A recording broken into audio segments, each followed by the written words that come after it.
When we think about tailgating, we think about hamburgers and hot dogs, but try this delicious lamb kebab recipe. Let's start out with our marinade: garlic, oregano, thyme, chili flakes, lemon juice, olive oil, and some chipotle paste. We're gonna marinate our lamb for about 2 hours, but preferably overnight.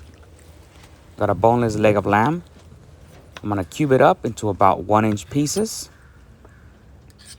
You're gonna reserve about a quarter cup of that marinade to baste. After 2 hours, let's build our skewers. I got a sweet onion, bell peppers, and tomatoes. Every minute, turn it until it reaches an internal of 135. Before you remove it, hit it with that reserved marinade. This came out absolutely fantastic. The American Lamb Board is giving away $2,000 in a tailgate themed bundle. Head on over to Alfano Lamb on details how to enter.